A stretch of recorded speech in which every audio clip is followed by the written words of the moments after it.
जो शोर मचाते हैं भीड़ में, भीड़ ही बनकर रह जाते हैं। जो शोर मचाते हैं भीड़ में, भीड़ ही बनकर रह जाते हैं। सफलता उन्हीं को मिलती है जो खामोशी से अपना काम कर जाते हैं। इसका मतलब यही है कि आपको दिखावा नहीं करना है, किसी प्रकार का अहम या अहंकार नहीं करना है कि मैं इस चीज़ की तैयारी कर रहा हूँ, आईएएस यूपीएससी मतलब आरपीएससी की तैयारी कर रहा हूँ। हमें बस अपना धैर्य से काम करना है और संघर्ष करते चलना है। तो इसी के साथ गौरव क्लासेस बाड़मेर में आप सभी का स्वागत है। आज अपना टॉपिक अंतिम टॉपिक है। अंतिम मतलब जो जल प्रतिबिंब और दर्पण प्रतिबिंब का जो अपना चैप्टर चल रहा था, उसकी आज जो अपना क्लास है वो आज चौथे पार्ट में अंतिम रूप से है। हमने बात की थी जल प्रतिबिंब और दर्पण प्रतिबिंब में। जल प्रतिबिंब की बात करेंगे क्योंकि हमारा जो दर्पण प्रतिबिंब है वो पूरा हो चुका है। और अब जो अपन बात कर रहे हैं जल प्रतिबिंब की, ठीक है, दोनों को साथ में लिखना अच्छा रहेगा क्योंकि टॉपिक साथ में शुरू हुआ था। ठीक है, अब जो अपना बात कर रहे हैं जल प्रतिबिंब की, कल हमने कल हमने बात की थी जल प्रतिबिंब में। उसमें जो कुछ जो अपने अंग्रेजी वर्णमाला है और 1 से लेकर 9 तक गिनती जो होती है, उनका जो प्रतिबिंब किस प्रकार बनता है, जल प्रतिबिंब कैसे बनता है, उसके बारे में बात की थी। फिर हमने कहा था अंतिम में कि जो इसके जो कुछ महत्वपूर्ण प्रश्न बनते हैं उसकी हम चर्चा कल करेंगे, जो हम आज करने वाले हैं। तो सबसे पहले हम शुरुआत करेंगे प्रश्न से शुरुआत करेंगे। प्रश्न क्या है देखिए, ए COU देखिए बड़े बड़े अक्षरों में लिखूंगा ताकि आपको आराम से देख सके आप, फिर कोई दिक्कत ना हो। STIC, ये TI और C। अब इसका जल प्रतिबिंब कैसे बनेगा, ठीक है, जल प्रतिबिंब कैसे बनेगा। हम दर्पण प्रतिबिंब की बात कर चुके हैं। अगर आपने हमारा वीडियो नहीं देखा हो तो हमारा गौरव क्लासेस बाड़मेर के नाम से जो YouTube चैनल है उस पर वीडियो दिए गए हैं, प्लेलिस्ट में आप देख सकते हैं। इसके अलावा भी बहुत सारे टॉपिक पढ़ाए गए हैं, जो अपने घड़ी है, कैलेंडर है, दिशा परीक्षण, रक्त संबंधी जैसे और भी ज्यादा टॉपिक पढ़ाए गए हैं, आप देख सकते हैं। तो चलिए बात कर रहे थे ACOUSTIC। इसका हमें क्या करना है, जल प्रतिबिंब बनाना है।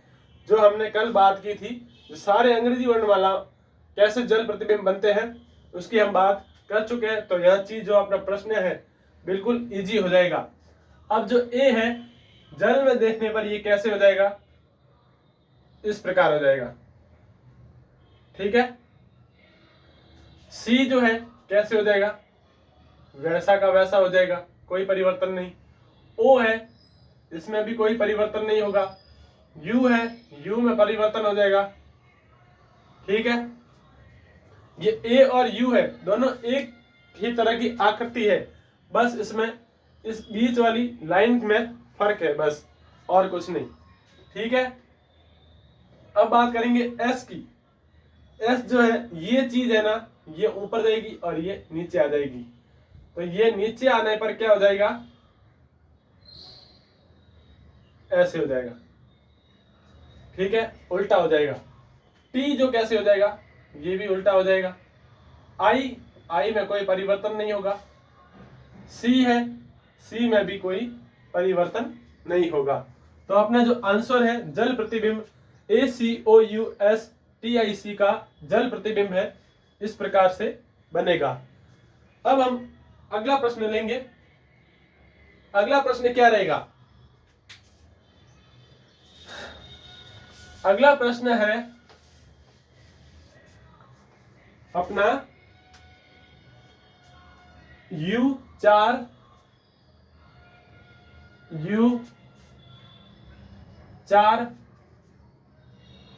P15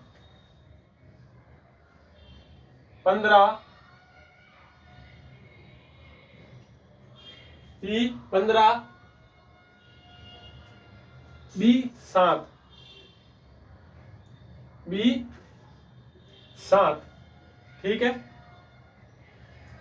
एक बात और बताना चाहूंगा, वो क्या है अभी सुनिएगा आप। मैंने जो ये आकृति बनाई है इसमें कभी कभार क्या होता है, देखिए एक ये बी होता है, ठीक है, एक ये बी होता है। तो जो प्रश्न बनाने वाला क्या करता है, कभी कभार ऐसा भी बी दे देता है, फिर पूछता है कि इसका जल प्रतिबिंब क्या होगा। अब ऑप्शन में क्या आता है, एक इस प्रकार आ जाता है और एक इस प्रकार आ जाता है। मतलब इसका पूछेगा कि इसका जल प्रतिबिंब क्या होगा, तो ज्यादातर क्या करते हैं, इसको राइट कर देते हैं, मतलब ये ऊपर की साइड होगा। ठीक है, तो ज्यादातर क्या करते हैं, ये अगर बी है इसमें कोई परिवर्तन नहीं होगा तो लोग इस पर राइट कर देते हैं, जो बिल्कुल गलत है। इसमें आप आकृति को बिल्कुल गौर से देखिएगा, ध्यान से। इसमें बी तो दिया हुआ है लेकिन इसमें जो लाइन है नीचे की तरफ ज्यादा खींची गई है, इसमें भी लाइन ऊपर की ओर ज्यादा आएगी। मेरे दिमाग में क्यों आया, क्योंकि मैंने यहाँ पर जो शब्द है थोड़ा नीचे खींच दिया था, इसलिए दिमाग में आ गया और आपको बता दिया। बस आप इस चीज का ध्यान रखना। अब देखिए अपना प्रश्न क्या है, यू में जल प्रतिबिंब कैसे बनेगा, उल्टा हो जाएगा। 4 है, 4 ऐसा हो जाएगा। P है, B हो जाएगा। 1 है, उल्टा हो जाएगा। 5 है, ऐसे हो जाएगा। B है, B में कोई परिवर्तन नहीं है। 7 है, 7 में भी उल्टा हो जाएगा। तो ये जो अपना आंसर है जल प्रतिबिंब बिल्कुल सही है। चलिए ऐसा प्रश्न एक और लेंगे। बार बार करवाने से क्या है कि अपना जो दिमाग है शार्प हो जाता है। मतलब जो हम प्रश्न बार बार करवाएंगे आपको थोड़ा बोरियत सा फील होगा, लेकिन आपके दिमाग में घुस जाएगा। अब देखिए अगला प्रश्न है, मंडे, एक दिन दिया हुआ है मंडे, MONDAY।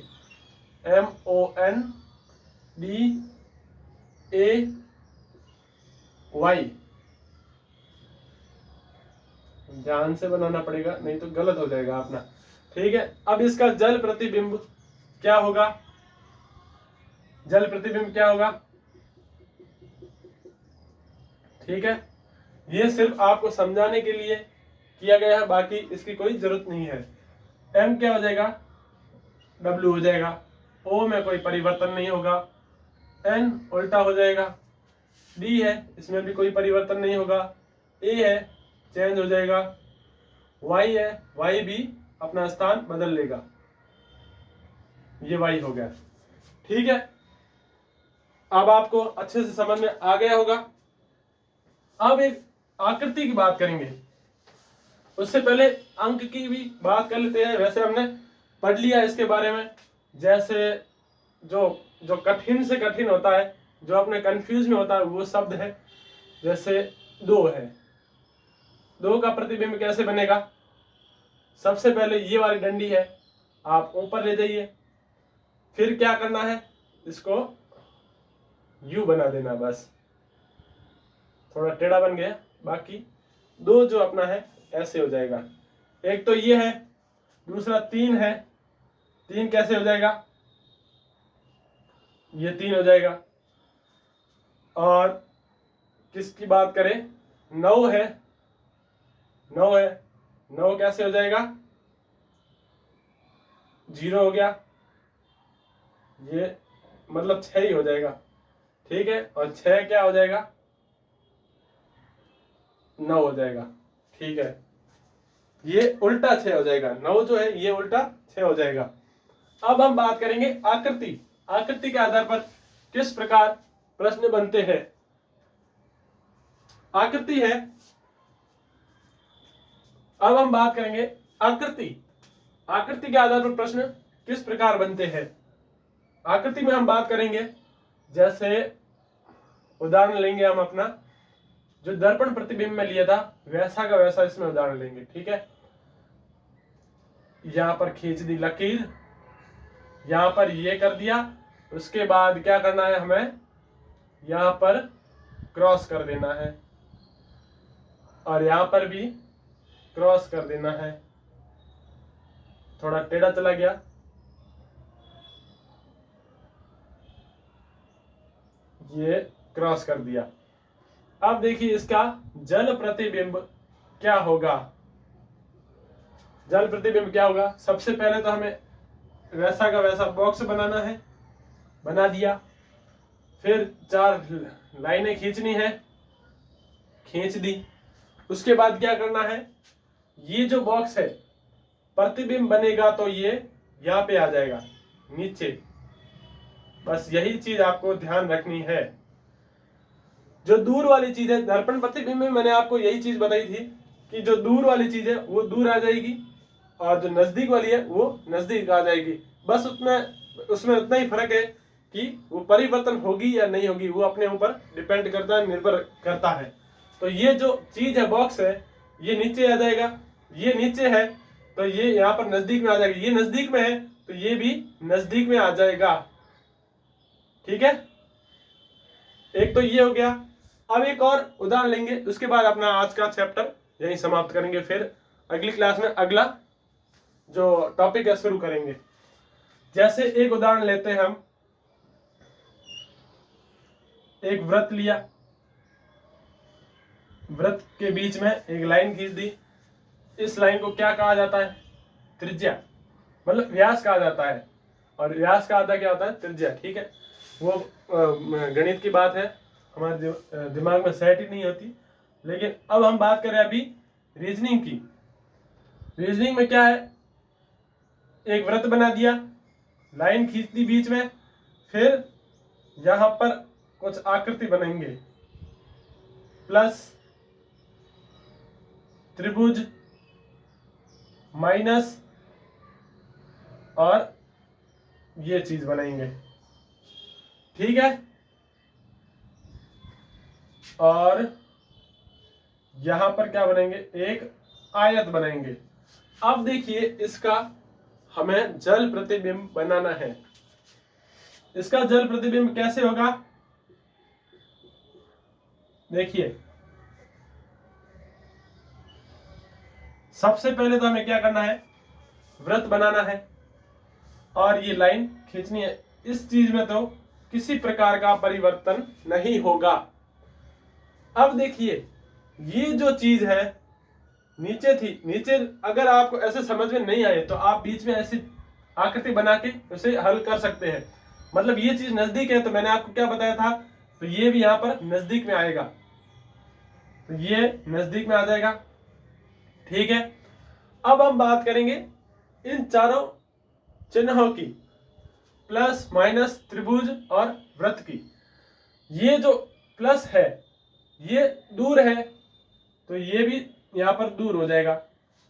ठीक है, और आकृति प्लस की दी हुई है तो हम यहां नीचे लेके आएंगे तो वैसा का वैसा आकृति चिन्ह बन जाएगा जल प्रतिबिंब में।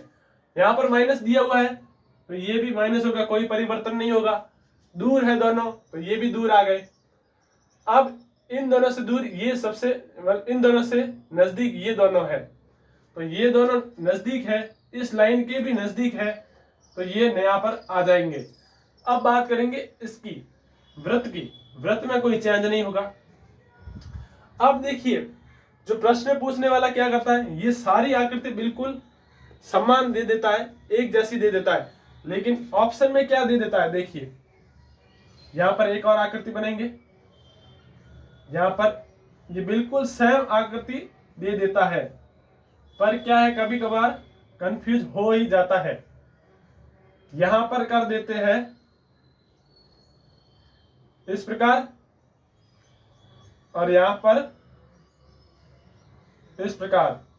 अब हमने जो क्लास में जैसे कुछ पढ़ा हो जल प्रतिबिंब के बारे में कि हाँ भैया ने ये ऐसे बताया था कि ऐसे वृत्त यहाँ पर आ जाएगा, ठीक है, ओ यहाँ पर आएगा, माइनस यहाँ पर आ जाएगा, प्लस यहाँ पर आ जाएगा, ठीक है, दोनों सभी चीजें जो आकृति है चेंज हो गई है। लेकिन जो चीज गौर करने वाली है, त्रिभुज जो है अपना त्रिभुज अगर नीचे आएगा तो क्या ये इस प्रकार बनेगा? त्रिभुज देखिए, कुछ ऐसी आकृतियां क्या होती है कि हमें कंफ्यूज करने वाली आती है। एग्जाम में जैसे हम बैठते हैं प्रश्न करने के लिए तो क्या है कि हमारा दिमाग काम करना कम कर देता है, क्योंकि हम एक्साइट में होते हैं या फिर ज्यादा चिंता में होते हैं। तो हमें बिल्कुल नॉर्मल रहना है और प्रश्न को ध्यान से देखना है। जैसे ये त्रिभुज है, त्रिभुज, ये गलती मेरे साथ कई बार हो चुकी है, लेकिन क्या है कि बार बार अगर हम प्रयास करेंगे ना तो इसमें कभी विफल नहीं होंगे। ये अब देखिए, इस आकृति को देखिए, त्रिभुज को, इस आकृति का जल प्रतिबिंब बनेगा तो ये ऐसे बनेगा या फिर ऐसे बनेगा, खुद देख लीजिए। अगर ये जो चीज है, ऊपर वाला टॉप है, जो कोना है, मैंने क्या बताया था, जो दूर है वो दूर ही रहेगी, जो ये नजदीक है वो नजदीक रहेगी इसके। तो ये जो अपना जो आकृति है ये बिल्कुल राइट हो जाएगी। अब इस पर आ जाइए प्रश्न पर। प्रश्न में क्या दिया हुआ है, देखिए ये त्रिभुज बिल्कुल सही तरीके से दिया हुआ है, बनाया हुआ है। अब ये जल प्रतिबिंब बनेगा, तब इसका जल प्रतिबिंब जो है ये त्रिभुज, ये इस प्रकार नहीं होगा, ये गलत हो जाएगा। और ये जो आकृति मैंने दूसरी बनाई है ये बिल्कुल सही हो जाएगी, बिल्कुल राइट हो जाएगी। मतलब आपको समझाने के लिए बस एक ही चीज काफी थी कि हमें बस एक एक जो चिन्ह दिया हुआ होता है उस पर पूरा ध्यान देकर प्रश्न को हल करना है। तो अपना जो त्रिभुज का ये जो आकृति है, पहले वाली आकृति है, ये बिल्कुल सही हो जाएगी। तो उम्मीद करता हूं आज की क्लास आपको बहुत अच्छी लगी होगी। अगर अच्छी लगी हो तो एक बार कमेंट बॉक्स में जरूर बताइएगा। क्लास पसंद आए तो लाइक करें, सब्सक्राइब और साथ में शेयर भी करें। तो अपनी क्लास यहीं समाप्त करते हैं। थैंक यू, जय हिंद।